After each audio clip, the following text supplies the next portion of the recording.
puntal de ese crecimiento va a ser el sector de textiles. Ustedes no son economistas, pero se los tengo que señalar. Los procesos de industrialización de un país regularmente se empieza con lo que son las industrias básicas, lo que es textiles, alimentos, calzado, todo lo que es básico, ¿sí?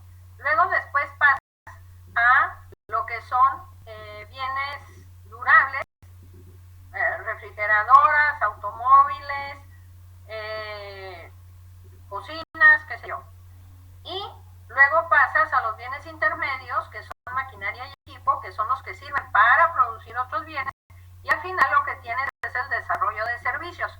En el caso de nuestras economías, vamos a ver que tenemos procesos de industrialización un tanto distorsionados, porque tenemos el sector servicios muy agigantado frente a lo que es el sector industrial, pero empezamos siempre con la industria ligera en todas estas economías. Vamos a ver que en el caso de los países como la Unión Soviética no fue así, ni en el caso de China, pero eso lo vamos a ver hasta el tercer ciclo expansivo. Antes ellos todavía no estaban haciendo ese tipo de pasos, digamos. Entonces, en este primer ciclo dijimos que era la Inglaterra la que me va a explicar esta revolución industrial. Es una revolución industrial, pero ¿qué es lo que tenemos de problema aquí? Que el factor clave es el algodón, ¿sí? Y el algodón no es precisamente de ninguna manera un insumo que ellos estuvieran produciendo, porque Inglaterra pues es una isla, es una zona muy húmeda, el algodón no se da en ese tipo de suelos, y fíjense ustedes cómo el desarrollo ya de este sistema automáticamente te lleva a una política imperialista. No es casual que Inglaterra se hiciera desde estos tiempos imperialista, porque tienen que salir a buscar dónde se encuentra ese factor estratégico, y obviamente eso estaba en Egipto, estaba en la India, y pues hasta allá fueron a dar los ingleses, y por eso también se explica esa política de control de otros territorios, esa política expansiva que se tuvo, y desde luego que la manera de justificar esto siempre ha sido el llevar un discurso de que son la civilización, ¿sí? Ese siempre ha sido el discurso. En este ciclo expansivo habíamos también señalado que tenemos empresas que ahora las consideramos empresas de tamaño mediano, que son firmas de menos de 100 trabajadores, pero vamos a ver que también el hecho de que las empresas tuvieran más o menos el mismo tamaño, eso iba a permitir que en esta fase tuvieras una competencia entre empresas más o menos homogénea. Todavía no estamos en la fase de los grandes monopolios ni los grandes oligopolios. Eso va a demorar en desarrollarse, ¿sí? Ya habíamos visto que Francia y Bélgica estaban detrás de Inglaterra en este proceso de producción de textiles. Alemania por ahí que anda apareciendo, los estados alemanes, porque todavía no estaba conformado como Alemania, y acá es en donde queríamos aterrizar los que son representantes precisamente de esta gran ola expansiva. Y entonces aquí me voy a concentrar un poco en Smith. ¿Por qué? Porque recordemos que Smith, ¿sí? Fue el que hace o que sistematiza toda una serie de análisis que se estaban ya desarrollando.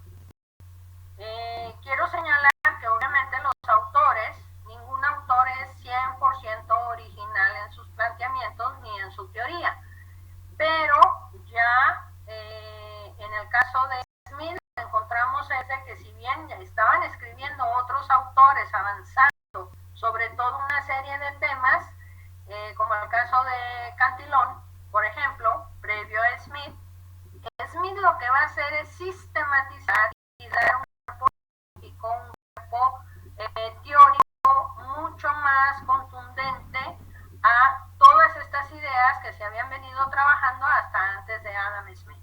¿Ok? Entonces, lo que tenemos es esa obra, esa gran obra que se conoce como La riqueza de las naciones, pero que en realidad su título es Indagación sobre la naturaleza y causa de la riqueza de las naciones. Y esto quiero poner énfasis en este punto porque Smith lo que va a preocuparse, no solamente él, sino todos los autores que le vienen antecediendo, es cómo lograr que un país se haga rico. Entonces, esto es muy importante porque todo el esquema que va a desarrollar va a estar orientado a explicar cómo puede llegar un país a ser rico, y ello implica ser rico, y lo dice claramente Adam Smith, implica que toda su población también se encuentre o logre el bienestar. Entonces, esta idea de que Adam Smith, y lo vamos a ver con más o menos rapidez, esta idea de que la mano invisible y la búsqueda del propio interés genera un beneficio automático es una interpretación muy viciada de Adam Smith. Adam Smith abre su libro, su primer capítulo, con de la división del trabajo. Esto es, y lo dice, el crecimiento que estamos observando en este momento en nuestra sociedad es que existe la división del trabajo. Si estamos hablando de la división del trabajo, estamos hablando de la especialización de las funciones del trabajador.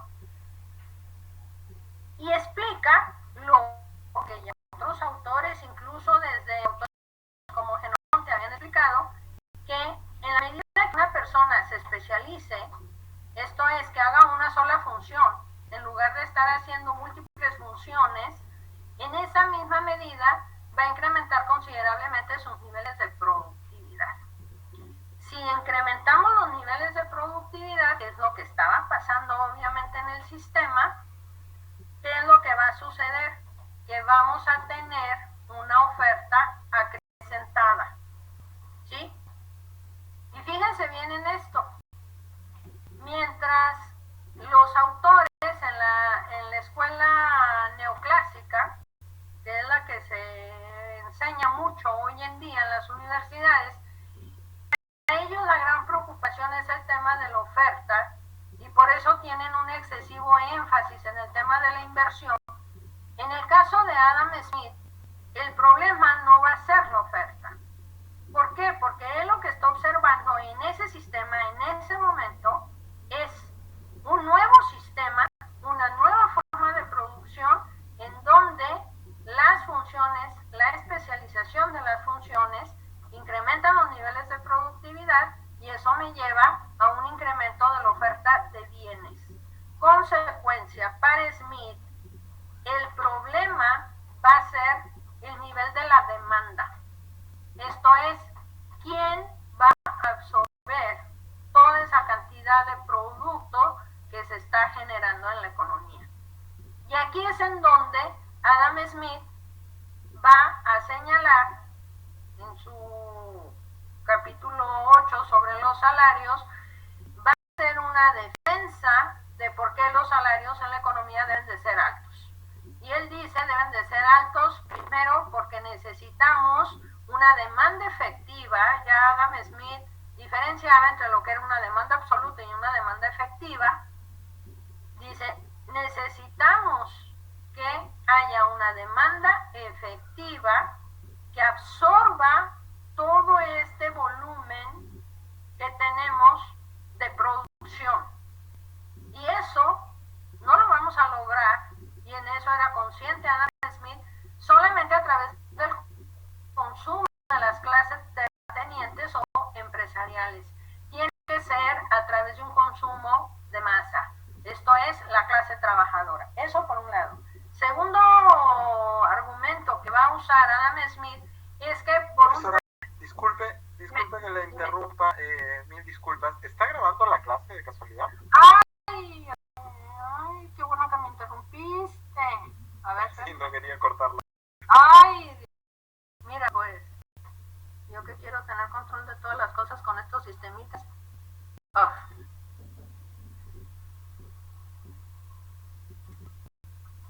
Sí, ahora sí.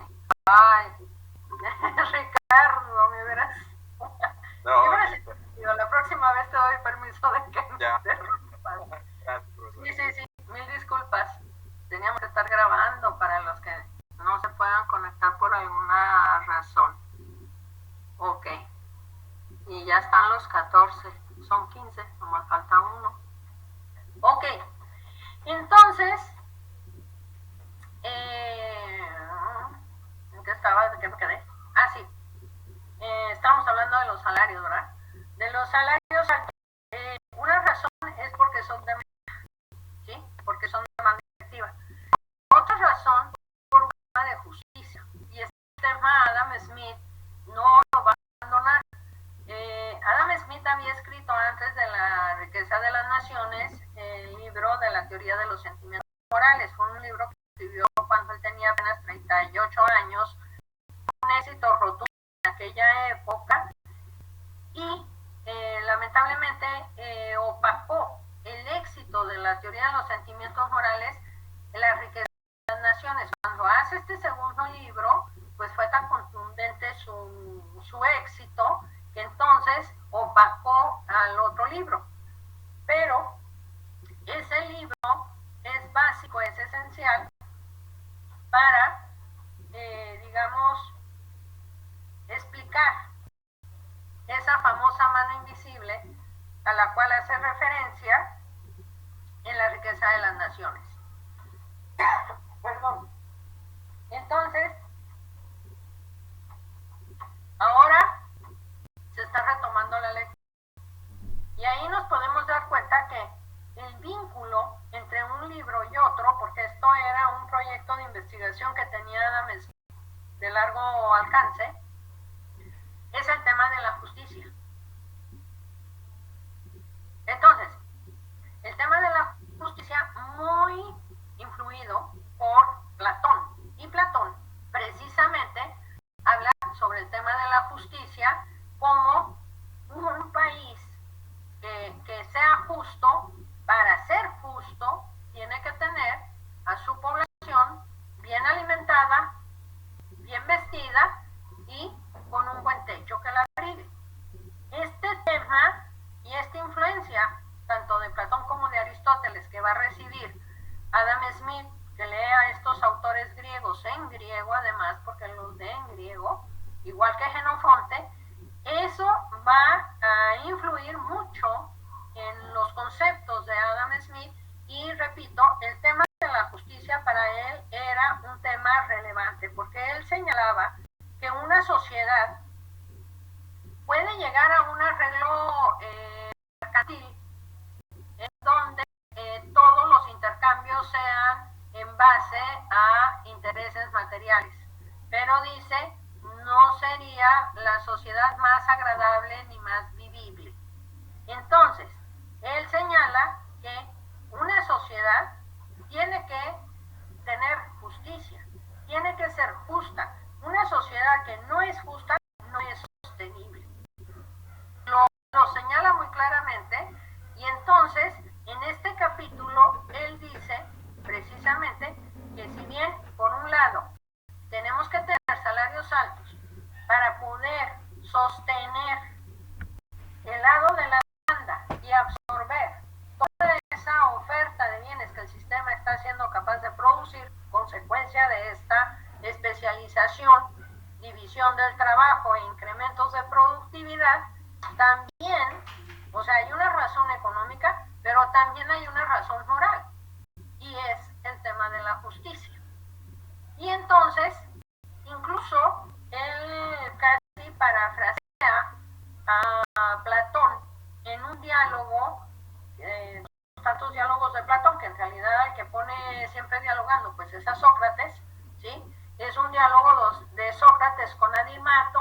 personaje que obviamente se inventa como contrapunto, y entonces empiezan a hablar sobre el tema de la justicia, y ese párrafo casi está reproducido en el texto de La riqueza de las naciones en Adam Smith. Cuando él dice que en este sistema, ¿sí?, los precios están conformados por tres clases sociales que corresponden tres categorías de ingreso. Él identifica, no es un tema original de Adam Smith, la división de las tres clases sociales de terratenientes, empresarios y trabajadores, porque ese tema ya lo había trabajado Cantillon, ¿sí? Ya lo había dicho Cantillon. Que, repito, Cantillon, su obra aportó muchas grandes ideas, pero quedó también totalmente opacada por la obra de Adam Smith, de La riqueza de las naciones. Entonces, él identifica esas tres clases sociales y a su vez identifica que corresponde un ingreso a cada una de ellas. Y ese ingreso, el salario, las ganancias y la renta de la tierra son las que conforman el precio natural de los bienes. Y entonces el tema aquí era cómo a través del mercado, donde opera la oferta y la demanda, que también es una idea muy, muy antigua, aunque todavía aquí no se construían las curvas de oferta y demanda, se conocía conceptualmente la manera en que operaba la oferta y la demanda, cómo este precio de mercado que se determina por oferta y demanda debe a su vez reflejar lo que es el precio natural, lo que le corresponde a la clase trabajadora, lo que le corresponde a los empresarios a través de la ganancia y lo que le corresponde a los terratenientes a través de la renta de la tierra. Esta igualación, no voy a entrar mucho al detalle de la transformación de valores a precios porque es un tema, digamos, muy árido y es un tema muy económico. No quiero entrar a ese nivel de detalle, me interesa más lo que son el análisis que él está haciendo del sistema y las tendencias que va a extrapolar. Él, al señalar que en los precios se tiene a través de ellos que cubrir lo que le corresponde en su proceso de participación en la producción de estas tres clases sociales, a través de los precios se va a ir determinando ya la distribución del ingreso. Esto es lo interesante del esquema de Adam Smith, porque él me está vinculando lo que es el nivel microeconómico, la determinación de precios, con lo que es la distribución del ingreso y a su vez, según cómo se distribuye el ingreso, cómo van a ser las tendencias del sistema, si el sistema va a poder seguir creciendo, acumulando capital o si va a decrecer. ¿Esto de qué va a depender? Si le correspondía una parte demasiado grande de este proceso distributivo a la clase terrateniente, de frente él señalaba que el sistema se iba a estancar o iba a decrecer, porque para él la clase terrateniente era inútil, era muy inútil. La clase terrateniente para Adam Smith no era más que una clase que recibía un ingreso por un derecho de propiedad, y un derecho de propiedad privada que Adam Smith no consideraba plenamente justificado. Él mismo decía que no entendía por qué o en qué momento de la historia alguien llegó y dijo: este pedazo de tierra es mío. Entonces Adam Smith dice: no voy a entrar a detalles, no voy a entrar a discutir, porque no sé en qué momento de la historia ni se podrá saber cuándo sucedió esto, pero como diciendo, yo no me lo creo, ¿no? Él creía en Dios y él decía: yo no creo que Dios, que es la perfección, se le haya ocurrido decir: a este sí le doy y a este otro no le doy. Él lo que tenía claro, como todos estos autores, es que en el estado originario de la sociedad, el hombre lo que tenía era su trabajo. Y ese trabajo, a través de él, producía bienes e intercambiaba bienes. Entonces, en el proceso productivo, le tocaba una parte importante, ¿sí? A la clase terrateniente la cosa no iba a funcionar muy bien, porque entonces estos tipos no eran los que invertían y la sociedad se iba a estancar o iba a decrecer. Otra cosa que es interesante en Adam Smith, que él siempre va a observar que había en la economía movimientos cíclicos. Él nunca consideró que había una mano invisible, ¿sí?, que todo lo acomodaba y todo quedaba muy bien. Eso no es así, porque vamos a ver que para Adam Smith la mano invisible no eran los mercados. Él nunca habló o identificó esa mano invisible con los mercados, como viciosamente se ha dicho una y otra vez. Entonces, Smith dice, bueno, tenemos a la clase terrateniente, que son unos inútiles, pero que bueno, pues hay que darles una renta por su tierra, hay que pagárselas. Tenemos a la clase trabajadora y tenemos a la clase empresarial. Esta clase empresarial, Adam Smith en todo lo largo del texto no hace ninguna defensa de la clase empresarial, ni tampoco habla de que el objetivo de un sistema deba de ser enriquecer a la clase empresarial. Todo lo contrario, en el libro 4, en la introducción, dice claramente que el objetivo de la economía política debe de ser un Estado rico y un pueblo en estado de bienestar. Habla del pueblo y habla del Estado, no habla de los empresarios. Y en la parte que analiza las ganancias, él dice claramente que al empresario le corresponden las ganancias en función de lo que adelanta como capital para arrancar el proceso productivo, más no por la capacidad de organizar el proceso productivo. Porque él dice, un trabajador bien entrenado puede organizar también ese proceso productivo. Entonces, en la clase empresarial, para Adam Smith, era un sector que había que tenerle cuidado en sus propuestas. Él mismo lo dice, estos personajes, cualquier propuesta que ellos hagan, hay que analizarlo con mucho detalle, ¿sí? Porque estos personajes siempre quieren jalar agua para su molino. Esto es, ellos buscan que el Estado les genere precisamente rentas adicionales para poder tener una oferta siempre restringida en función de la demanda, para que los precios suban artificialmente y agenciarse ganancias adicionales. Entonces, Adam Smith tenía en la teoría de los sentimientos morales, él habla muy feo de los terratenientes, ¿sí? Habla bastante mal de ellos. Dice cosas horrorosas, ¿ah? De la clase terrateniente. De los empresarios no le carga tan duras las tintas, como quien dice, cuando está escribiendo en La riqueza de las naciones, pero va a señalar lo siguiente.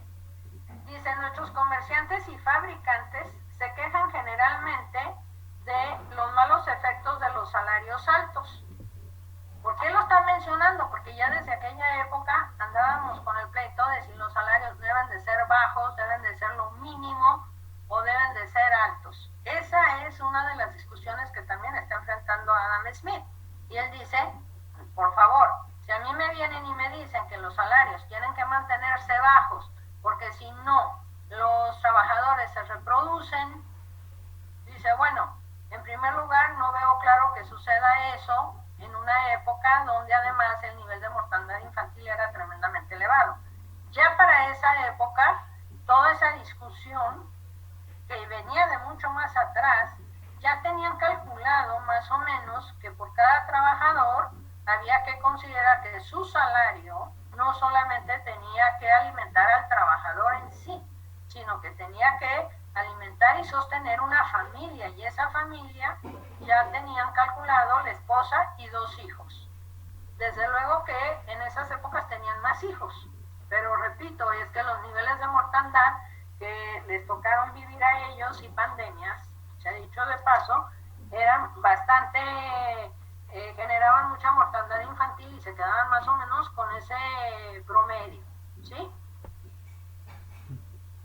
Entonces, sí, son mayoría, exactamente, y él decía que no podía hacerle daño, haber mal alguno, en que la gente de los trabajadores vivieran bien, precisamente por eso, porque son mayoría.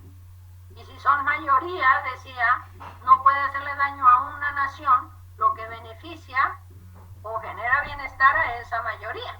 Entonces, por una cuestión lógica y deducción lógica, lo señalaba. Como se estaba discutiendo esto, dice, por eso señala, nuestros comerciantes y fabricantes se quejan generalmente de los malos efectos de los salarios altos, porque suben el precio y perjudican la venta de sus mercancías, tanto en el interior como en el extranjero. Ese era el argumento de los que peleaban por salarios bajos, ¿sí? Pero, dice Adam Smith, nada dicen sobre las malas consecuencias de los beneficios altos. Guardan un silencio profundo por lo que respecta a los efectos perniciosos de sus propios beneficios y solamente se quejan de los ajenos. Y entonces, él señalaba de que estos personajes siempre estaban buscando la manera de sorprender, y entonces había que tenerles cuidado, y decía, cualquier propuesta que ellos hagan, hay que tomarla, el Estado debe de analizarla con mucho cuidado, porque estos señores siempre quieren sorprender.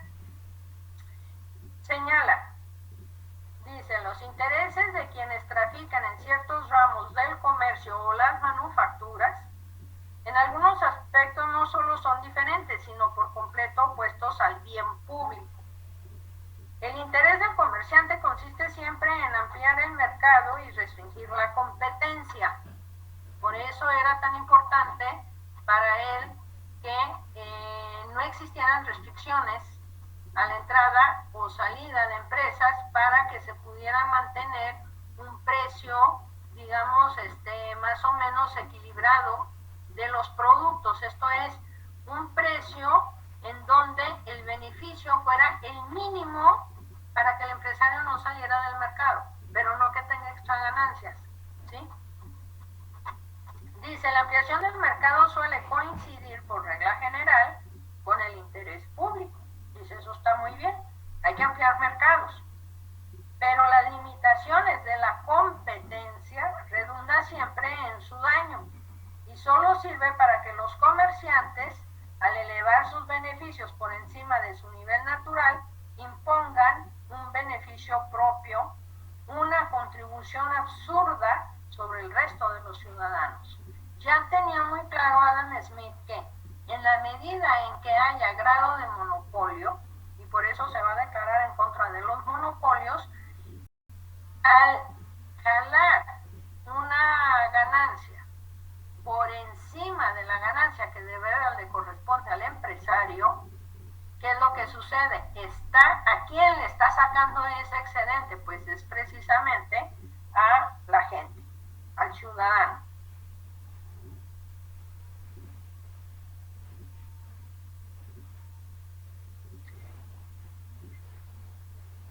Toda proposición dice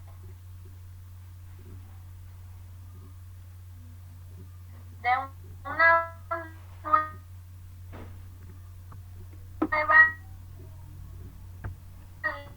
ley o un regalo de proposiciones previene de una clase de gentes cuyos intereses no suelen coincidir exactamente con los de la comunidad y más bien tienden a deslumbrarla y a oprimirla, como la experiencia ha demostrado en muchas ocasiones. Literalmente, Adam Smith declara casi enemigos públicos a los empresarios, porque cuando él analiza esto que yo estaba señalando, de que a través de cómo se determinan precios, por eso era tan importante la determinación de precios en la economía, en la medida en que se determinen en un estado de libre competencia, entonces eso va a hacer que la oferta y la demanda tiendan a igualarse, y en el momento donde se igualan es en donde se está obteniendo el empresario el mínimo de ganancia que debe de obtener, no el máximo. Si tú tienes grado de monopolio, entonces hay un sobreprecio, ¿sí? Y esto es lo que se tiene que evitar. Eso es lo que permite precisamente que a través de la competencia entre los empresarios el sistema tenga este acicate, este dinamismo para seguir avanzando. Pero si lo que se hace es permitir empresas que tengan ese grado de monopolio y esas extra ganancias, entonces no va a haber este proceso de acumulación y de reinversión, ¿sí?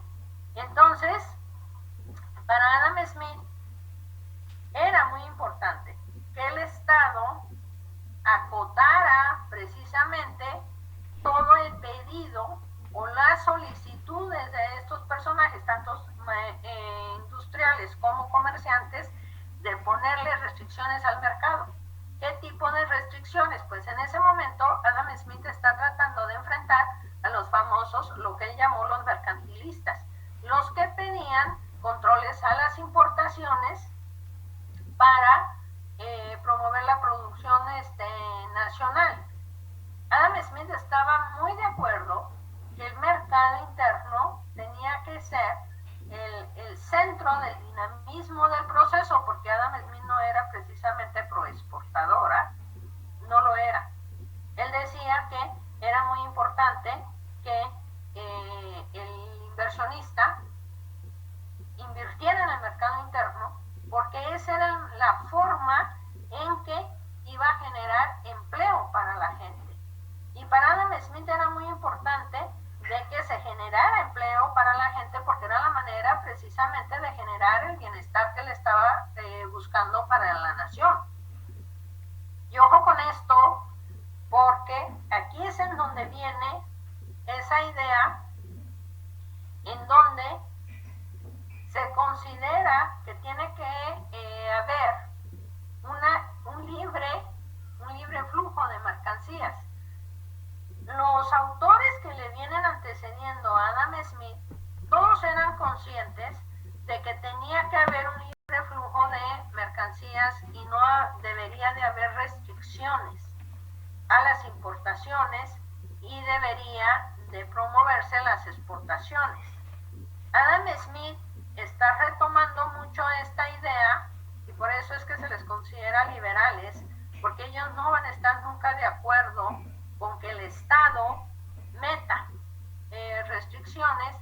¿Por qué? Porque para Adam Smith, si el Estado empezaba a intervenir la economía, él mismo va a decir, bueno, puede ser que lo haga bien y que le funcione, ¿sí? Pero, dice,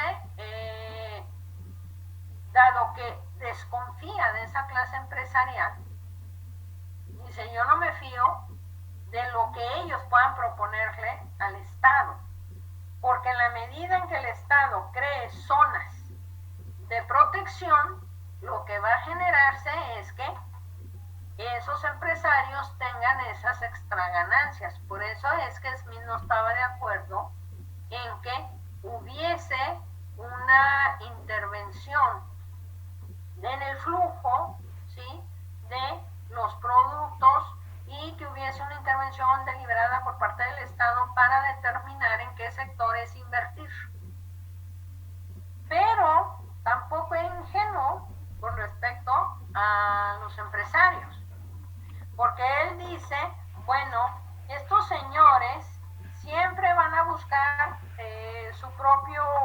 beneficio, ¿sí? Ellos siempre van a hacer propuestas que tenemos que tomar con mucho cuidado porque si no, pues nos van a almorzar, nos van a sorprender, ¿sí? Pero después de que les echa duro en relación a sus intenciones y dice hay que desconfiar de ellos, creo que se da cuenta Adam Smith que les está fustigando duro a los empresarios y que entonces pueden por ahí decir, mira pues, este señor está diciendo que son enemigos públicos porque casi los está presentando como enemigos públicos, ¿sí?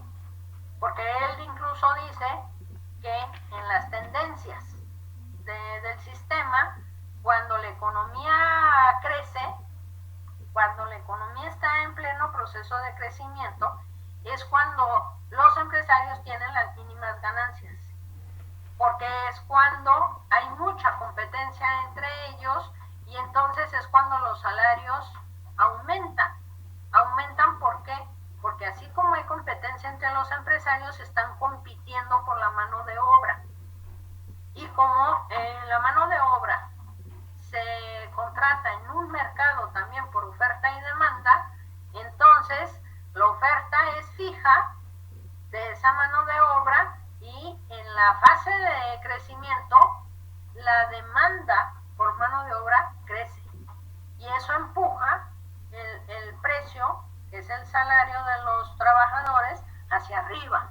Entonces él dice, en la fase expansiva los salarios crecen y las ganancias caen, ¿sí? Y en la fase de decrecimiento es al revés. Ahí, como no hay tanta competencia entre los empresarios, ahí se pueden formar esas extra ganancias. Pero como estás en la fase de decrecimiento, no generas suficiente empleo, no estás demandando mayores cantidades de mano de obra y entonces los salarios caen. Él ve una relación inversa entre salarios y beneficios, pero por la competencia. Los salarios cuando caen es porque hay mayor competencia entre los empresarios. Y cuando hay mayor competencia entre los empresarios, también hay mayor demanda de mano de obra, porque es cuando estás creciendo, entonces los salarios suben, ¿sí? No lo ve como una relación inversa de costo. Eso no lo va a ver así Adam Smith. Eso es una idea de David Ricardo y después la retoma Marx. En el caso de Adam Smith es por la competencia. Entonces, ¿qué nos está diciendo Smith? Que los empresarios, cuando más les va mejor, es cuando la economía no está creciendo. Por eso es que casi los declara enemigos públicos. Entonces, como él se da cuenta de que les ha cargado, yo creo, muy duro las tintas a los empresarios, entonces él dice, bueno, pero no se asusten tampoco, ¿no? O sea, con estos personajes que también no son hermanitas de la caridad, ni mucho menos, no nos asustemos porque hay una mano que equilibra el bien y el mal. Y entonces dice Adam Smith, miren, estos señores son muy egoístas, ellos nada más ven su propio interés, ellos nunca actúan en función del interés de los demás, no les interesa, pero, y aquí en el pero hace unos supuestos, si estos señores invierten en el mercado interno, van a generar empleo internamente y a través de la generación de empleo se van a generar ingresos para la gente y entonces se va a generar un beneficio para la gente.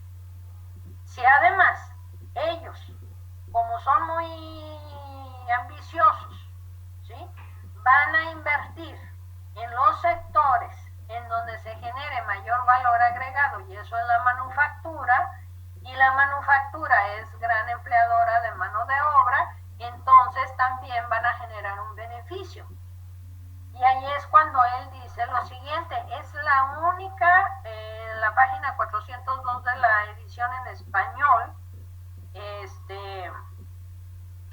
riqueza de las naciones, en la edición del Fondo de Cultura, ¿sí? Él va a decir, es el único momento que habla de la mano invisible. En todo el libro no vuelve a mencionar la mano invisible, eso es una metáfora. Dice, cuando prefiere la actividad económica de su país a la extranjera, únicamente considera su seguridad. ¿Por qué? Porque es más seguro invertir internamente que irse a el extranjero, y más un país como Inglaterra, que tenían que irse en buque y todo lo que eso demandaba en cuanto a riesgos. Y cuando dirige la primera de tal forma que su producto represente el mayor valor posible, solo piensa en su ganancia propia. Pero en este, como en otros muchos casos, es conducido por una mano invisible a promover un fin que no estaba en sus intenciones.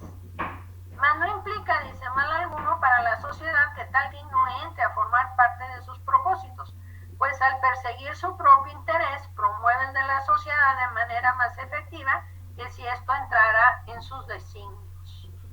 Aquí es cuando él habla de la mano invisible, y todo el mundo ha creído que le estaba diciendo la mano invisible del mercado. O sea, mientras busca su propio interés, el empresario promueve, ¿sí?, a través de los mercados, que son la mano invisible, según algunos autores, promueve el bienestar general. No, él no está hablando de la mano de los mercados, él está hablando de la mano de Dios. Y eso queda muy claro cuando se lee la teoría de los sentimientos morales, porque ahí va a hablar continuamente de la mano de Dios. Él dice, bueno, no nos estemos apanicando tanto con el asunto de que estos personajes son unos egoístas, porque sí los trata de egoístas, son unos egoístas, estos nunca piensan en el bienestar de los demás, pero calma, no nos preocupemos, porque hay un Dios que, si bien permite el mal, tiene los mecanismos de neutralizar el mal en el mundo. Y entonces, a través de la mano de Dios, esa mano invisible, se genera un bienestar, porque estos señores, a pesar de que no piensan en beneficiar a la sociedad, la están beneficiando cuando invierten en el mercado interno. Por eso dice, cuando prefieren el mercado, su territorio en lugar del extranjero, entonces promueven el bienestar porque están generando empleo. Cuando prefieren invertir en la industria, que es en donde se genera el mayor valor agregado, que eso lo tenían muy claro los ingleses, no en la explotación minera ni en la explotación de insumos, ¿sí? Entonces, cuando trabajan, invierten en la manufactura, porque ahí es en donde se genera el mayor valor agregado y la mayor ganancia, están generando un beneficio a través de ¿qué? De la generación de empleo. Por eso él dice, no nos preocupemos de que estos personajes sean tan egoístas, porque finalmente hay un Dios que equilibra estas fuerzas, ¿sí? Acá hay muchos escritos de filósofos hoy en día que han analizado todo esto, este tema de la mano invisible, y una de las cosas que se señala es que, si bien no está haciendo en la teoría de los sentimientos morales, no es una teología, sí es una teogonía. Esto es un análisis del bien y del mal, ¿sí? Entonces, Adam Smith está ubicándose en este nivel, y la otra cosa es que Adam Smith era, bueno, en esa época, no nomás Adam Smith, seguían la física de Newton. Y Newton partía precisamente de la idea de que Dios había creado el universo, Dios había creado el mundo, y entonces al hombre lo único que le quedaba era descubrir, ¿sí?, los elementos causa-efecto de la naturaleza, los vínculos que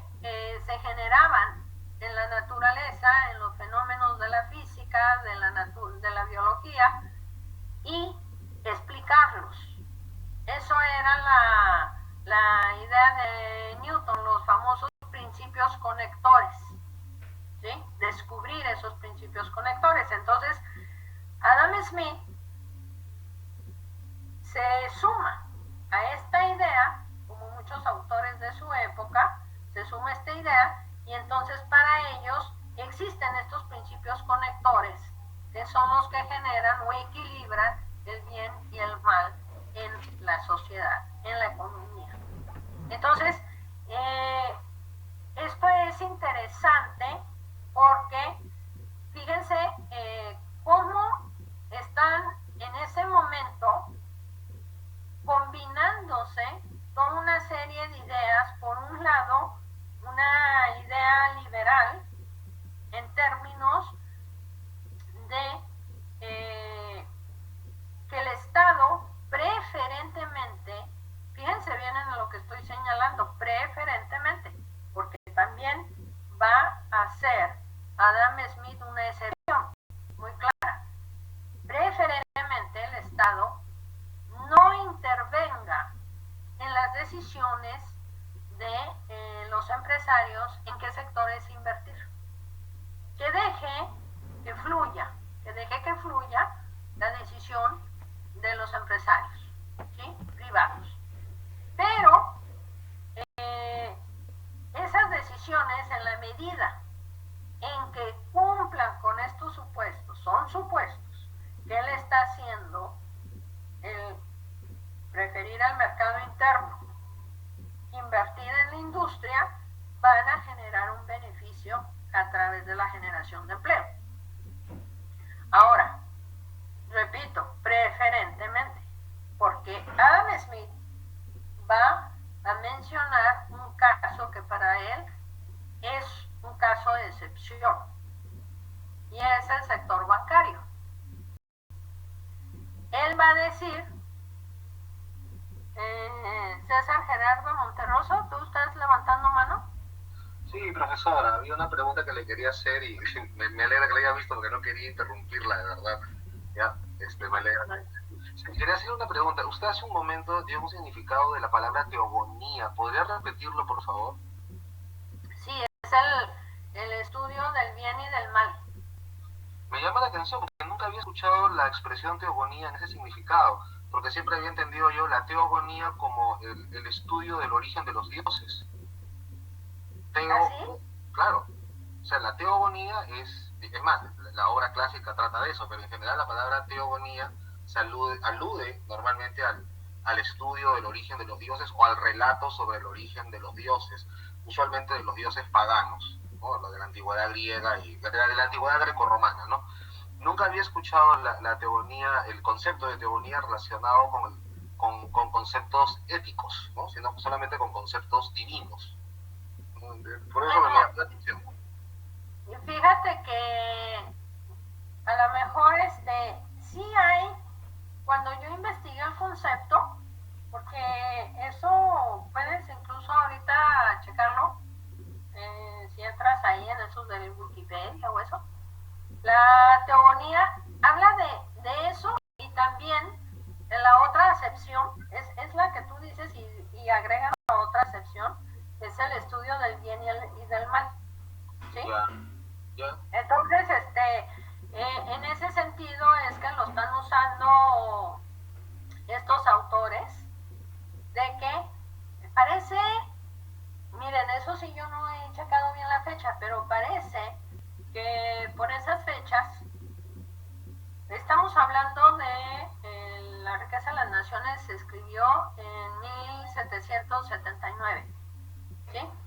1779 no, 76, ¿no? 1776. Yo siempre me confundo con algún número. Fue en la época de la Ilustración, pues, ¿no? Sí. Entonces, parece que por esa época hubo un tremendo terremoto en Portugal. Ajá, sí, famoso terremoto de Portugal, claro. Bueno, a consecuencia de ese terremoto, hasta donde yo me he podido enterar, hubo mucho desencanto, hubo mucha, pues siempre lo que sucede, que la gente pregunta por qué Dios Dios castiga al mundo y estas cosas, ¿no? Siempre cuando vienen estos fenómenos o las pandemias y la gente siempre piensa Dios castiga, Dios es el Dios castigador, ¿no? Y entonces, a consecuencia de eso, es que trataban de explicar de algún modo por qué Dios permitía el mal en el mundo, ¿sí? Y entonces ahí es que venía esta idea de que Dios permite el mal porque sin mal pues tampoco hay bien, o sea, no puedes contrastar el mal con el bien, ni tampoco tomar una acción frente al mal que sea buena. Entonces, viene toda esta discusión del bien y del mal. Y te digo que hay como que estas dos acepciones, la que tú estás diciendo y la que yo dije, porque aparecen las dos, si no me equivoco. Ya, no, sí, profesor, está bien, solamente, pues, lo que pasa es que nunca la había escuchado en referencia. Acá en Perú, por ejemplo, antes del terremoto famoso de Portugal, acá en Lima hubo también un sismo poderosísimo, el de 1746, que fue el terremoto más feroz que ha afectado a la ciudad de Lima desde que tenemos registros, ¿no? Así es. Y acá también hubo un gran cuestionamiento acerca de por qué Lima, que era una ciudad, bueno, tan católica, era castigada con un terremoto que la arrasó, no fue terremoto con tsunami, ¿no? Entonces, llegó el Callao, sobrevivieron unas cuantas personas nada más y bueno, la conclusión, después de hacer muchas procesiones y todo, era que Dios se había molestado por los escotes de las mujeres, que habíamos tenido mucho, y por la impiedad de los sacerdotes. Los sacerdotes no estaban cumpliendo su misión pastoral. Fueron las explicaciones. Bueno, pero déjame decirte que hablando de Perú y hablando de los grandes ciclos económicos, ¿sí? Y yo les he dicho, ¿no? O sea, puedo hacer referencia de las cosas sobre las cuales he leído y se ha investigado sobre otras, pues no, yo no soy experta sobre la economía peruana, desde luego que sí la he estudiado hasta donde he podido, pero desde el punto de vista muy económico. Hay un libro, hablando de esto, hay un libro del profesor Bruno Seminario, de la Pacífico. Algunos seguramente lo han escuchado. ¿Y qué pasó? Huele a pan tostado o a pan quemado. No me voy a estar aquí quemando yo la casa. Bueno, es su tesis doctoral que presentó en la Católica, es de la Católica, ¿no? Bueno, se la publicó la Universidad del Pacífico. Él hace una reconstrucción muy larga de los datos, precisamente de la economía peruana, ¿sí? Ahí está, ahí hablando de esto que me estaban preguntando sobre el Perú. Ese es un libro que recomiendo, porque es el tema de los grandes ciclos económicos de la economía peruana, ¿sí? Entonces, a mí la primera parte del libro, yo no lo he leído todo porque eso creo que es el doble del tamaño del libro de Adam Smith, ¿no? O sea, el libro de Adam Smith en la versión en español son 1000 páginas, creo que las de la tesis de Bruno son como 2000 casi. Entonces, pero la primera parte yo sí les recomiendo que la lean porque hay una serie de cosas que son muy interesantes.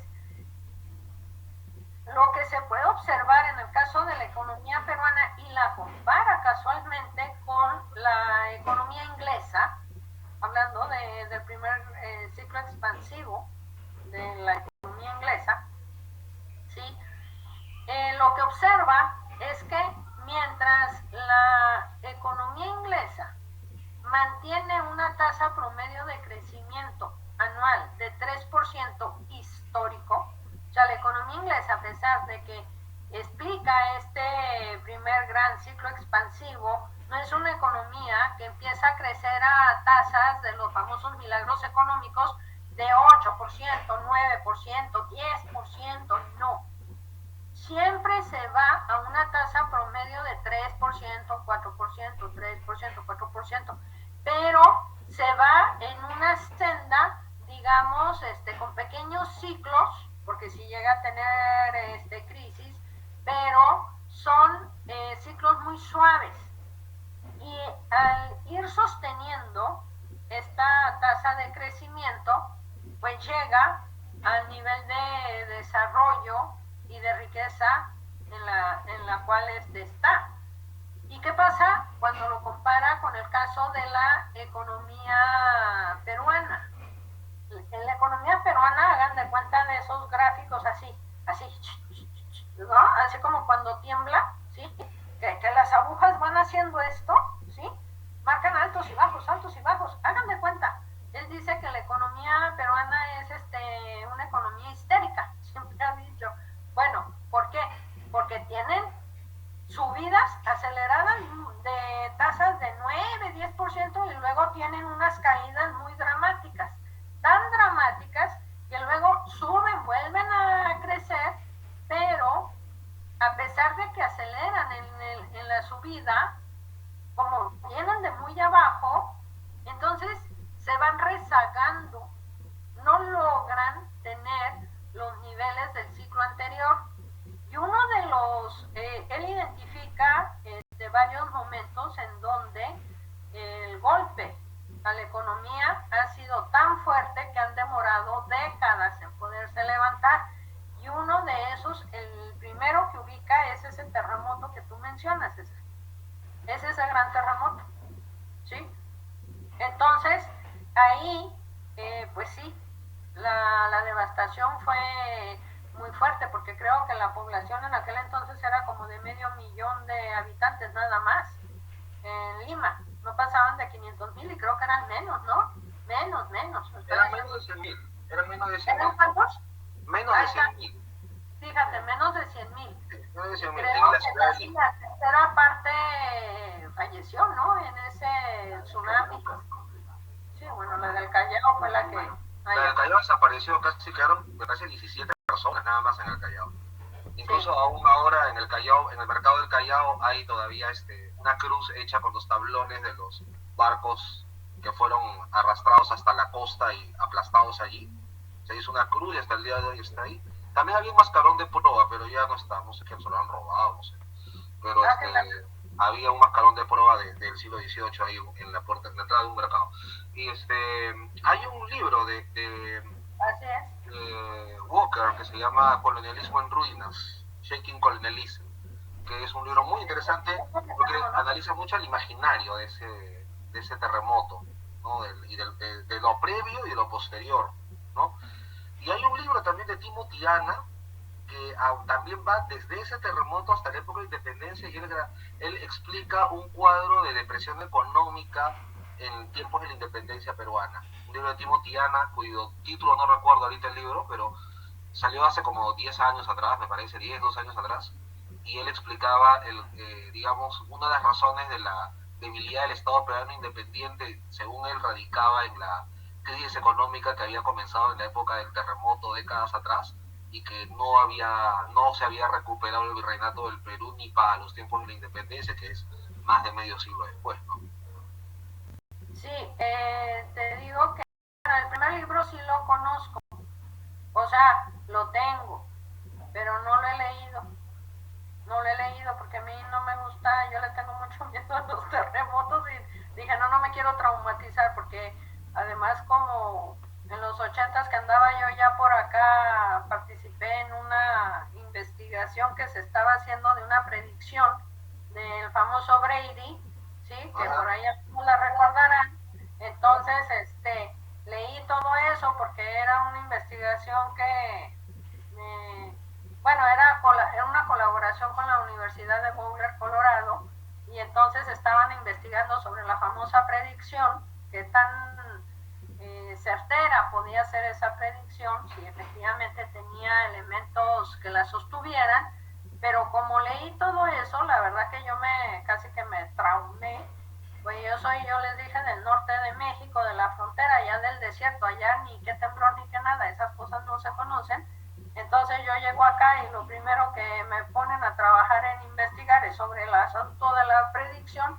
La verdad que se me hizo tan horroroso que yo ya no quise saber más de terremotos.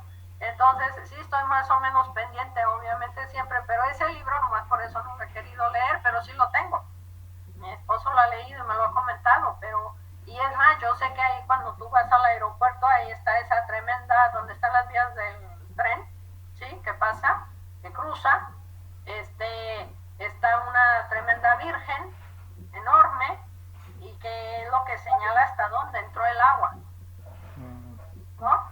Entonces, sí, ese es uno de los eventos efectivamente que menciona Bruno, que produjeron esta tremenda crisis, esta tremenda caída que marca este ciclo.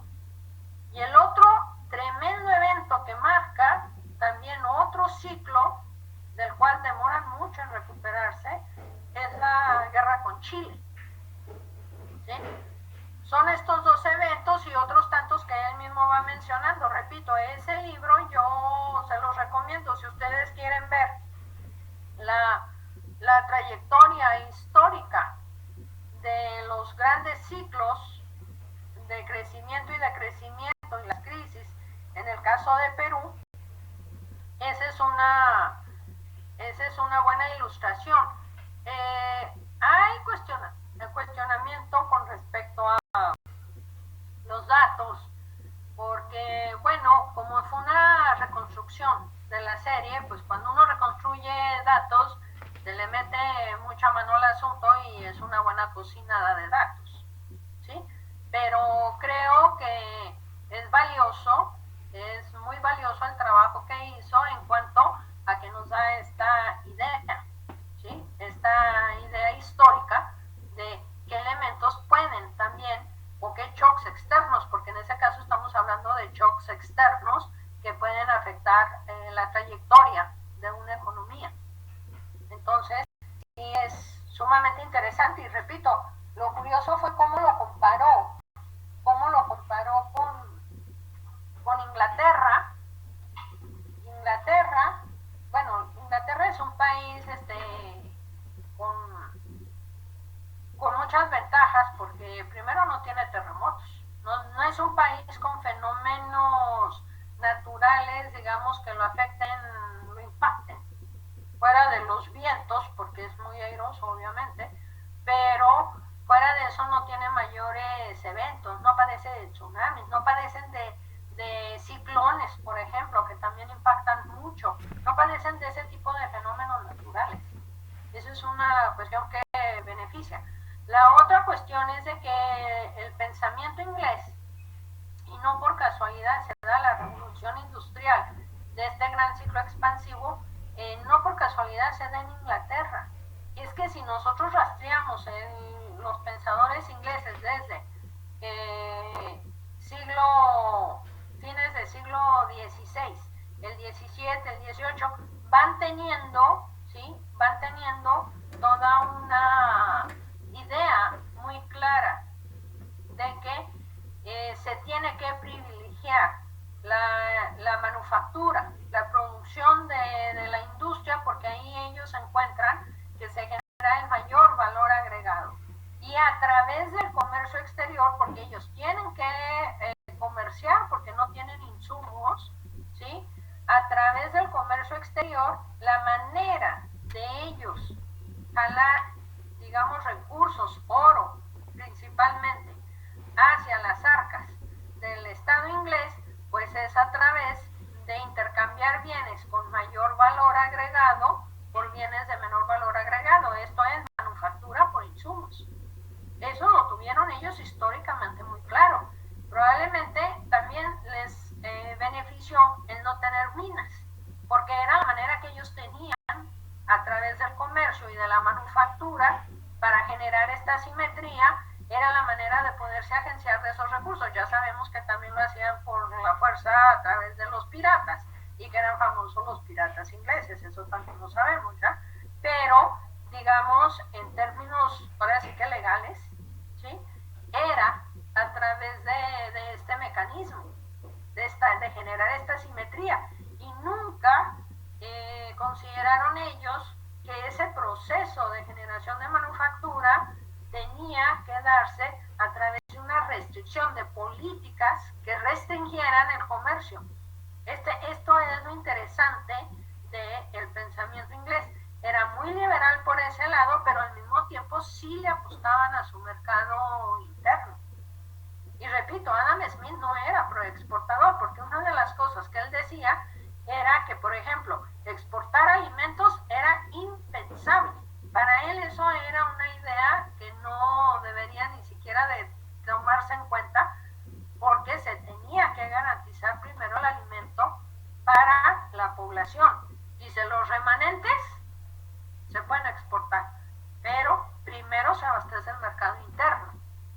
Ahora, ¿en qué caso él sí consideraba que tenía que intervenir el Estado? En el caso del sector bancario. ¿Y por qué en el caso del sector bancario? Porque recordemos que pues en aquellas épocas no existían obviamente los bancos centrales, no existían políticas de regulación monetaria como las conocemos hoy en día. Entonces, en aquel momento cada banco emitía su moneda. Y entonces el alegato frente a la propuesta de Smith era: ¿por qué vas a meterle restricciones, ¿sí? O vas a regular la emisión de moneda si el público en un momento dado no tiene problema de recibir la moneda que emite un banco X? Por decir, la gente no tiene problema de que el Banco de Crédito del Perú emita sus propios billetes. Y si entre ellos, que son acuerdos entre privados, no tienen problema, ¿por qué el Estado tiene que intervenir? Ese era el argumento, ¿sí? Y entonces, miren lo que va a decir Adam Smith, porque llama mucho la atención en lo que él señala. Dice, ¿acaso habrá quien sostenga que impedir que un particular reciba en pago los billetes de un banco por una suma grande o pequeña, cuando no tiene inconveniente en aceptarlos, o prohibir a un banquero que los emita cuando los demás no tienen inconveniente en recibirlos, es un atentado manifiesto contra la libertad natural que la ley viene obligada a proteger y no violar? Este es el argumento que le están dando a él, y este es el que va a responder, porque en aquel entonces existía el concepto de la libertad natural. Eso ya venía desde los fisiócratas de la época de la escuela francesa, ¿sí? El derecho a la propiedad, la libertad natural, decían que era el derecho a la propiedad, por ejemplo, el derecho al trabajo, y un tercero, no recuerdo cuál era el otro derecho, pero bueno, el derecho al trabajo sí está concitado por lo menos en la Carta de Derechos de Naciones Unidas, pero el derecho a la propiedad todavía sigue siendo muy cuestionado. Dice, estas reglamentaciones pueden considerarse indiscutiblemente como contrarias a la libertad natural. O sea, si hay uno que emite la moneda y hay otro que la recibe y no tiene ningún inconveniente, y es un arreglo entre dos, ¿por qué? Si esto es una libertad que están ejerciendo de ambos lados, ¿por qué la voy a restringir? ¿Sí? Y entonces, una reglamentación, ¿qué haría? Pues sería una reglamentación, un atentado contra esa libertad natural de decidir. Pero el ejercicio, dice, de esta libertad por un contado número de personas que puede amenazar la seguridad de la sociedad entera, puede y debe restringirse por ley de cualquier gobierno, desde el más libre hasta el más despótico. Aquí Adam Smith es bien duro, porque dice, a ver, momentito, pero estás hablando del derecho que está ejerciendo un pequeño grupo de banqueros, y que su manera de actuar, si no se regula, si no se controla, si ellos cometen excesos, van a perjudicar a toda la sociedad. No es nada más el arreglo entre dos privados, es que eso tiene un impacto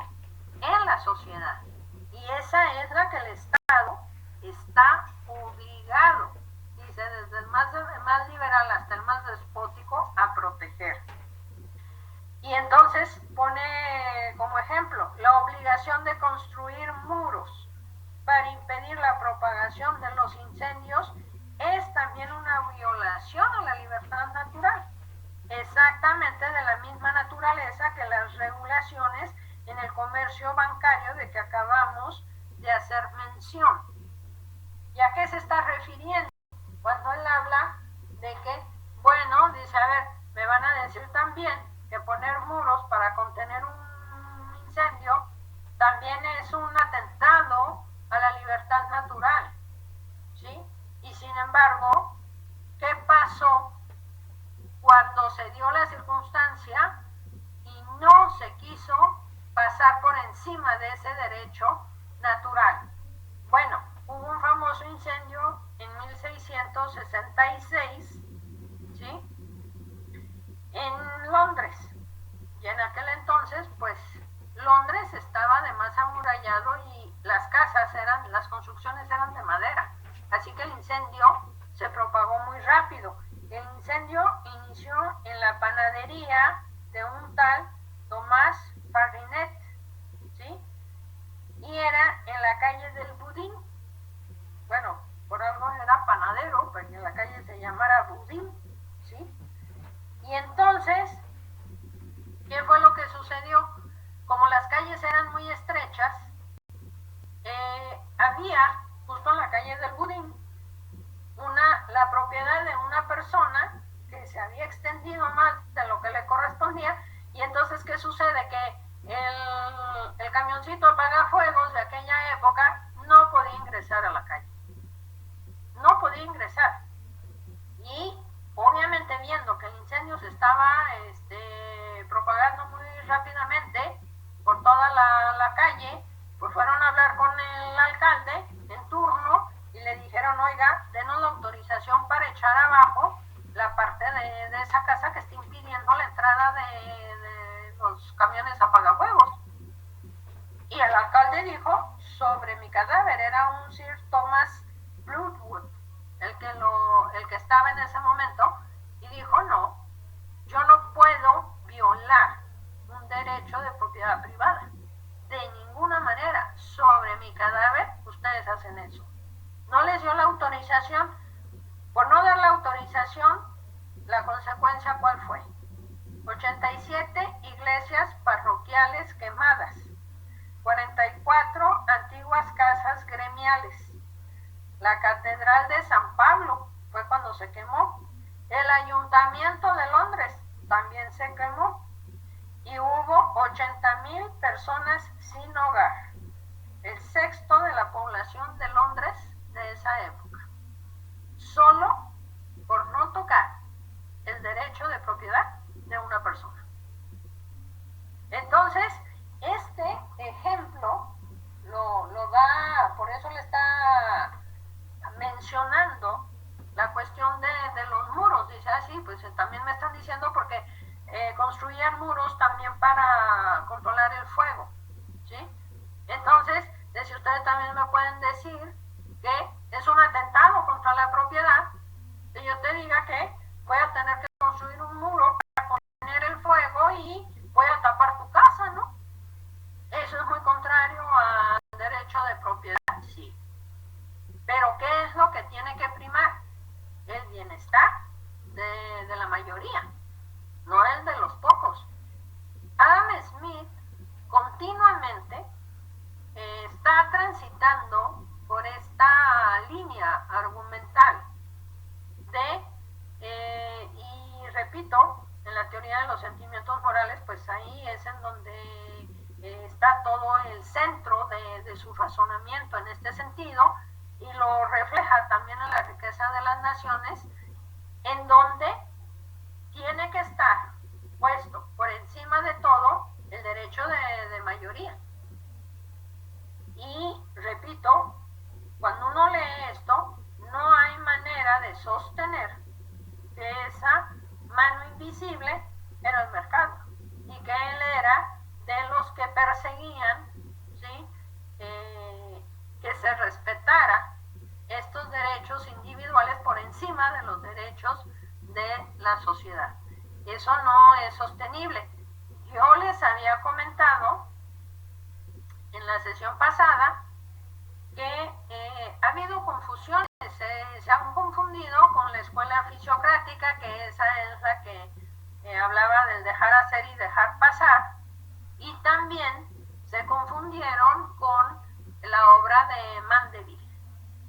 Y en la obra de Mandeville, pues casualmente, él habla de los vicios privados, beneficios públicos, pero tampoco es que Mandeville lo avalara, sino que él también estaba criticando, era un crítico del proceso de industrialización como se estaba dando, de lo que se llamaba progreso. Él era de los críticos de que esa idea de progreso pues estaba ensuciando las calles con esos carros tirados por caballos y todos esos excesos del boato, el lujo, ¿sí?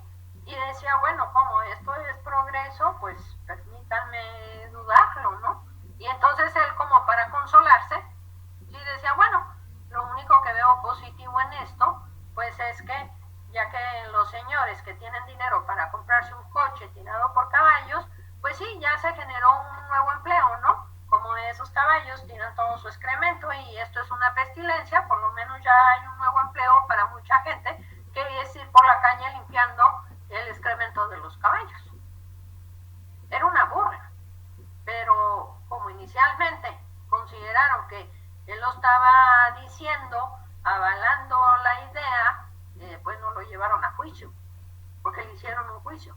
Y Adam Smith lo menciona cuando escribe la teoría de los sentimientos morales. Dice, bueno, yo no estoy de acuerdo tampoco con este señor Mandeville, porque él parte de la idea de que la humanidad es mala, es viciosa. Y Adam Smith tenía una visión mucho más, digamos, edulcorada, si se quiere, o como pudiéramos decir, a lo mejor muy inocente, ¿sí? Porque él decía, si Dios es bueno, él no pudo haber creado al hombre malo. Esa era su manera de pensar. Entonces decía, Mandeville exagera, ¿no? Cuando él dice que el hombre parte de que el hombre es malo. Y llega a este tipo de conclusiones. Pero Adam Smith dice, yo no estoy de acuerdo, obviamente, que le hagan un juicio por lo que dice, pero hay que reconocer que algo de cierto hay en lo que él está diciendo. O sea, ya Adam Smith, también en La riqueza de las naciones, vemos que este proceso de industrialización, si bien lo resalta mucho al inicio, cuando lo está describiendo, empieza a tener una visión un poco crítica del proceso. Sí llega a tener una visión desencantada en alguna parte de ese proceso. No llega a una visión, digamos, tan crítica como en el caso de Marx. ¿Por qué? Porque vamos a ver que entre un ciclo expansivo y el otro ciclo expansivo es casi un siglo, lo que distancia la obra de Smith de la obra de Marx, y estamos hablando que en ese siglo hay también una distancia entre el primer ciclo expansivo y el segundo, ¿sí? Y entonces, en el segundo, pues sí, ya estamos hablando de otros niveles del sistema capitalista, de otros niveles. No estamos hablando, hay mucha diferencia en el tamaño de operación entre el primero y el segundo. Y ya estamos hablando también de otro tipo de circunstancia. Cuando Adam Smith está escribiendo, se ha dicho de paso, una de las cosas que se queja es de que a la clase trabajadora no se le permite la sindicalización y los patronos, los empresarios sí se juntan en gremios. Entonces él decía que la relación obrero-patronal, en la negociación de los salarios, había una asimetría. Y dado que había esa asimetría, bueno, lo único que podía hacer que el empresario no abusara del trabajador era la razón. Adam Smith siempre ha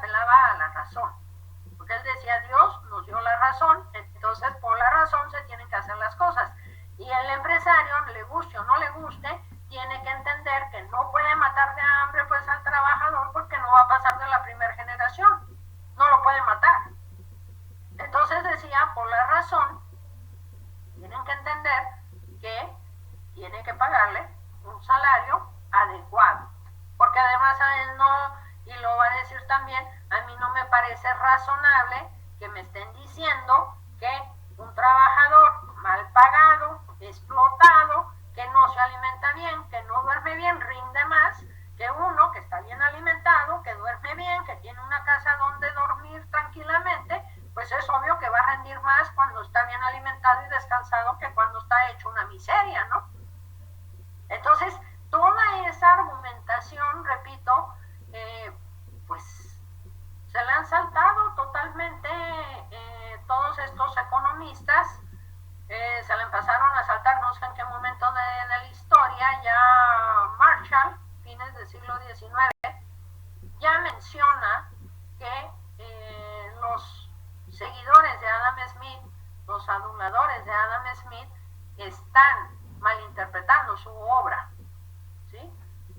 Y refiriéndose también a esa mala interpretación de la mano invisible. Entonces, ya hay, digamos, una tergiversación del autor. Es importante Smith, porque repito, nos está describiendo todo este gran ciclo expansivo, primer ciclo expansivo. Pero hay que observar algo, que paralelamente a la descripción y que inicia pues viendo las bondades del sistema, aunque repito, sí hay después una visión así como que un poco desencantada por parte de Adam Smith, ya también paralelamente por la situación de rompimiento tan dramático que se da entre el campo y la ciudad y que se traslada mucha mano de obra del campo a la ciudad para ir a trabajar a las industrias, se dividen muchas familias, se les separa, había muchos problemas de miseria, ¿sí? Cuando se da esta situación, paralelamente surgen de inmediato críticos del sistema y aquellos que consideraban que deberían de buscarse otras opciones de crecimiento. Y ahí está Owen con los primeros, que es el que experimenta con las primeras comunidades pues, comunistas, casualmente, que vivían en comunidad. Ese Owen era un señor que tenía recursos, tenía dinero, lo invirtió en estos experimentos. No me preguntan cómo, pero sí está documentado que fue a dar a México por la zona de Topolobampo, que eso es por el lado del Pacífico, cerca del Mar de Cortés. Ahí hubo una de esas colonias experimentales en las que él implementó y financió. Al final, creo que se quedó sin dinero. Al final, ¿sí? Pero lo menciono, perdón, lo menciono porque siempre se piensa que estas ideas del socialismo, de la vida en comunidad, surgen a partir de Marx. Y como muchos sabrán, y los que son historiadores, pues no fue así. Definitivamente no fue así. ¿Sí? Porque además ya empiezan a surgir también paralelamente al proceso de industrialización los que empezaron a destruir las maquinarias, porque veían que en la introducción de la maquinaria y equipo empezaba a darse este proceso de sustitución de la mano de obra. Estos movimientos surgieron paralelamente con el proceso de industrialización. Entonces, ludistas, exactamente. ¿Quién lo puso? Alguien lo puso ahí. Sí, pues, mira, está muy bien informado. Gracias. Los ludistas, exactamente. Desde entonces viene toda ese cuestionamiento también. Y esos movimientos que destruían las máquinas, ¿no?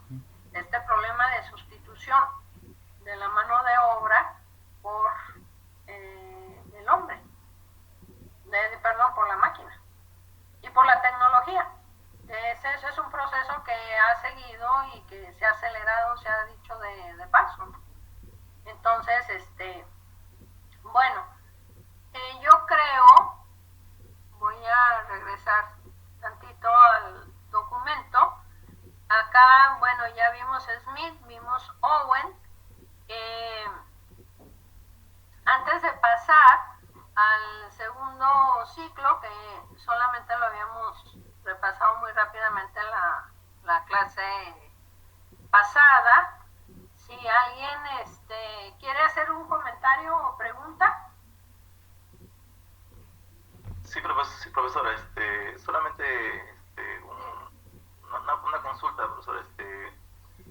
Había mencionado usted a Smith. Ajá. Bueno, había descrito, mejor dicho, Smith como, digamos, describiendo al empresario dentro de su obra como alguien que no era, que era dañino, digamos, ¿no? para el beneficio social, ¿no?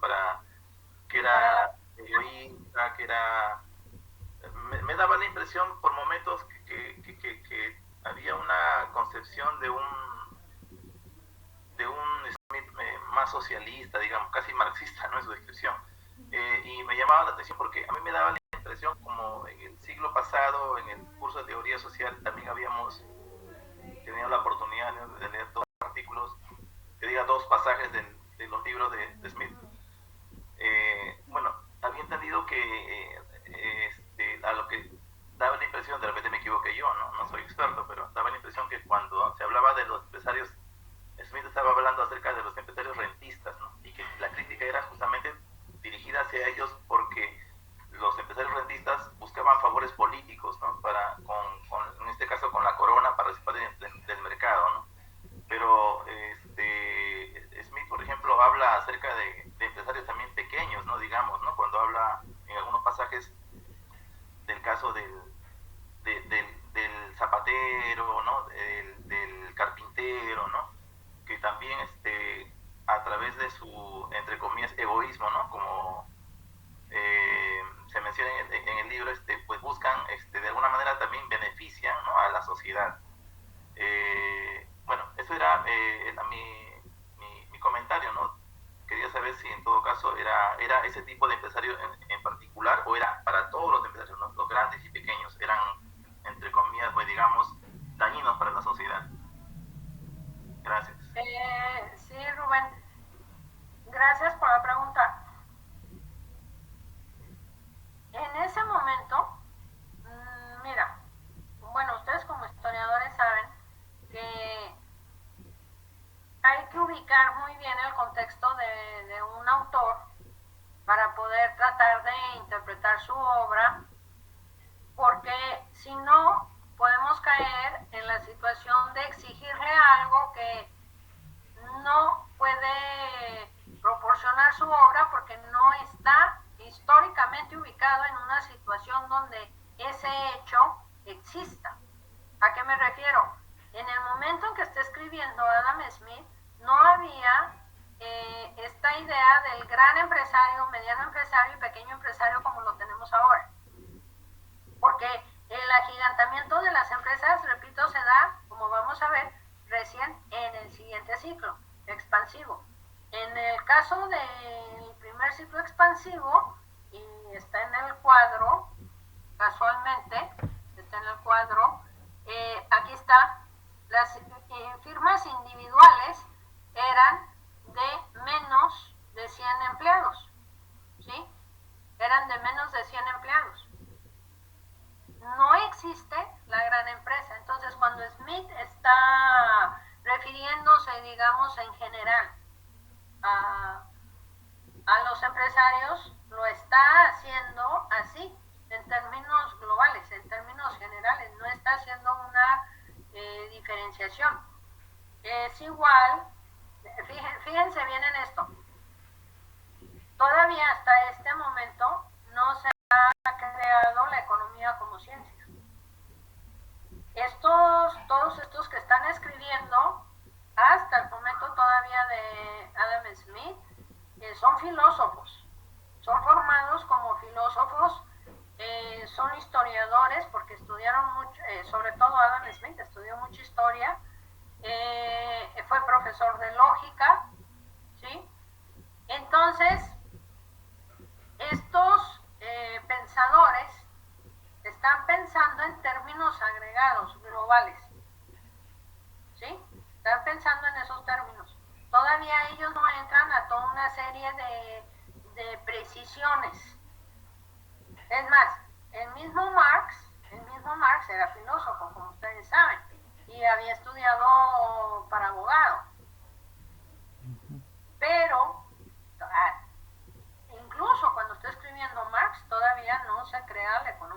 como ciencia. Lo que pasa es que vamos a ver que Marx, para resolver un problema que no logra resolver Adam Smith, que es la transformación de valores a precios, ¿sí?, fundamentado en la teoría del valor-trabajo, porque esa teoría viene de mucho, mucho atrás, Marx tiene que crear toda una serie de conceptos nuevos, llegar a precisiones muy finas, tiene que crear otro esquema teórico para poder resolver ese problema. Y afina, él parte de todos estos pensadores, incluso cita mucho a Smith, a David Ricardo, a los mismos fisiócratas, para poder llegar a los niveles de precisión que él llega y dar el paso que él da. El paso que él da, en términos teóricos, es un gran paso. Paralelamente, ahí se está, digamos, formando Marshall con la microeconomía, y recién ahí se va a crear la economía, la primera escuela de economía independiente de la filosofía, ¿sí? Entonces, cuando Adam Smith está conversando, escribiendo, mejor dicho, sobre el tema de los empresarios, está hablando en términos generales. Sí reconoce que tienen un rol y que es un rol positivo, pero también advierte que son personajes que, pues, ellos están acicateados por su ganancia y que hay que tener cuidado, hay que tener mucho cuidado con sus propuestas, porque si el Estado, digamos, sucumbe ante cierto tipo de propuestas, entonces tú lo que vas a hacer es precisamente romper la libre competencia. Y esa libre competencia es necesaria precisamente para que los empresarios no tengan ganancias monopólicas, para que no tengan extra ganancias y se manejen con la tasa natural, la mínima necesaria para seguir operando, pero no una ganancia por encima de eso. Por eso para él era tan importante el que la libre competencia se mantuviera como estructura competitiva. Y ahí el Estado le está reconociendo un rol, ¿sí? Ahí le está reconociendo un rol. Ahora, hay una parte que creo que, para ilustrar más la respuesta a tu inquietud, sería importante que la comente, que es el capítulo 2 de la riqueza de las naciones. Y es importante ese capítulo porque parece que muchos llegan a ese capítulo 2 y de ahí ya dan el salto hasta el libro 4 y entonces hacen ahí un vínculo que no procede y sacan unas conclusiones medias viciadas, ¿sí? Pero nada más quiero consultarles una cosa, porque yo ya no sé qué hora es. En la computadora dice que son las 8:46 y el reloj de mi casa dice que ya son las 9 y mi reloj de mano dice que son 5 para las 9. Entonces ya no sé qué hora es. ¿Quién me puede decir cuál es la hora? 5 para las 9, 8:55 es. Ah, ya. El reloj entonces de la computadora de la San Marcos también está atrasado y el mío está adelantado. Bueno, este capítulo 2, al que estoy haciendo referencia, aquí es en donde va a hacer una distinción Adam Smith. Él señala que en las comunidades pequeñas, y esto también es una discusión que lo trabajo en la teoría de los sentimientos morales, el tipo de sociedad que se puede dar en un momento dado. Él dice que en una sociedad pequeña, en una comunidad pequeña, puedes intercambiar bienes en base a la benevolencia, ¿sí? Esto es, dice, puedes apelar al panadero, hablarle de tu necesidad, al carnicero, al cervecero, pero en la medida en que se da un acrecentamiento de las comunidades y obviamente lo que está observando es el proceso de urbanización que se produce a consecuencia del proceso de industrialización, en donde tú ya estás intercambiando una mayor cantidad de bienes, tú ya no puedes apelar, y lo dice así literalmente, no se puede apelar al sentimiento de benevolencia del carnicero, del cervecero, del panadero, sino que tú tienes que acicatear su interés para llevarlo al intercambio, ¿sí? Entonces, lo que nos está señalando, básicamente, estoy tratando de ubicar el párrafo exactamente donde lo menciona, lo que tú estás viendo en ese capítulo 2 es sencillamente qué es lo que impulsa al intercambio de bienes entre las personas. Eso es lo que él está tratando de explicar, ¿sí? No está ahí. Mucha gente cree que al decir eso, él está tratando de mencionar ahí a la mano invisible y que ahí está la mano invisible. Bueno, ahí no está ninguna mano invisible. Dice, no es la benevolencia del carnicero, del cervecero o del panadero lo que nos procura alimento, sino la consideración de su propio interés, o sea, su egoísmo. No invocamos sus sentimientos humanitarios, sino su egoísmo. Ni le hablamos de nuestras necesidades, sino de sus ventajas, para intercambiar bienes con nosotros. ¿Sí? Cuando él está hablando en este capítulo 2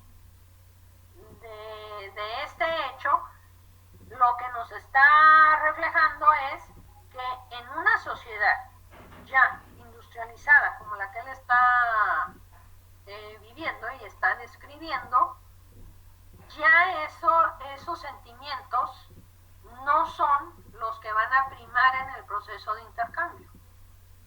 En una sociedad pequeña puede funcionar, pero en una sociedad donde intervienen ya muchos agentes económicos y en donde son muchos los bienes que se están intercambiando, ya no funciona la cosa así. Por eso es que él dice, incluso en la teoría de los sentimientos morales, de que una sociedad en base a, no emplea la palabra mercantilista, usa una palabra más fuerte, ¿ya?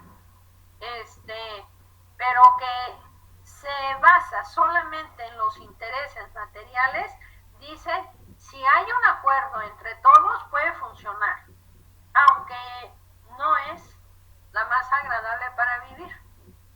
Pero lo que sí él está convencido es de que una sociedad sin justicia es inviable. Y lo dice una y 20 veces, ¿sí? Este caso, en donde él está haciendo referencia a cómo cambian los intereses y en base a que se intercambian los bienes según es el tamaño de la comunidad, también esto es él lo saca de un escrito de Genofonte, un griego que escribió sobre temas económicos y que cita además a Adam Smith. En realidad él lo está sacando un poco de ahí, pero está trabajando mucho más el argumento porque ya lo está adecuando a sus tiempos, a los tiempos que él está viviendo, ¿sí? Entonces, esto que yo les estoy señalando y todo esto que yo les estoy leyendo, pues está en el libro directo de la riqueza de las naciones. Está ahí. Yo les puedo poner en el sistema un artículo que yo escribí. Bueno, sí, creo que el otro no sé si está en virtual, pero sí hay uno, el de la mano invisible, está publicado en Colombia, en una revista colombiana, académica. Ese se los puedo poner en el